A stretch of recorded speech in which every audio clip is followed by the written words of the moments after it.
सो आपण मैंने भी जब मत इंस्टा फॉलो कर यूट्यूब सब्सक्राइब कर आपण मैंने पाइपर पूरा पूरी भाई फोन को फ्री रे मो पाख नहीं पारे पूरा पूरी आप स्मार्टफोन पूरा पूरी भाई आम फ्री नहीं पारे तो केमी नहीं पारे तो फुल डिटेल्स मुझे कहीदे। नमस्कार मुझे सिद्धांत तो आप मो चैनल नुआ भाई जल्दी से जातु सब्सक्राइब करूँ पाखे बेल आइकन को दबाई दिखाते नुआ नुआ वीडियो नोटिफिकेशन पाइबा सो जो मैंने मुझे जमीन डिटेल्स आपको जब मत इंस्टा फॉलो कर यूट्यूब सब्सक्राइब कर कौ टाइप आप पूरा पूरी फोन को फ्री रे नहीं पारे तो भाई डिटेल्स यही टाइप रोचे किसी घर किसी भी आप पुराना फोन थी गोटे दीटा तीन टा चार्टा जार भैल्यू आप 20,000 25,000 30,000 आसू दीटा फोन भैल्यू या चार्टा फोन भैल्यू या लैपटॉप अच्छी पुराना कैमेरा अच्छी आपंकर या डेस्कटॉप अच्छी पुराना तो किसी भी आइटम जो कहते पुराना लैपटॉप बदले भी आप नुआ फोन पूरा पूरी फ्री ने गोटे टंका दवा पड़े सब आप चारिटा फोन भैल्यू आस 20,000 25,000 30,000 भैल्यू अच्छे तो भाई गोटे भी टंका दवा पड़े पुराना फोन एक्सचेंज करेंगे पूरा पूरी फोन को नुआ फोन पूरा पूरी भाई फ्री लेके ता छड़ा जो आप घर किसी भी पुराना लैपटॉप अच्छी आप कैमेरा अच्छी जहाँ को बिक्री करने आपंकर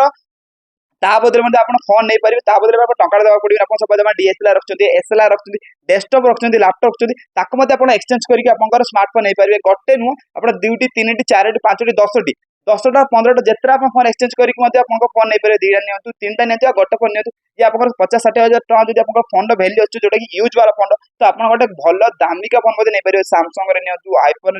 या ओप्पो विवो रियलमी जो जेकोसी फोन आप दामिका वाला नहीं पारे बाकी फुल डिटेल्स भाई विजिट करो आम शॉप नाम रहा सिद्धांत इलेक्ट्रॉनिक्स सब लोकेशन सिनेमा बजार मतीगंज बालेश्वर बाकी वीडियो केमती लगे जो भल लगे लाइक करेंगे शेयर करेंगे भूल लगे और कमेंट करेंगे भूल थैंक यू।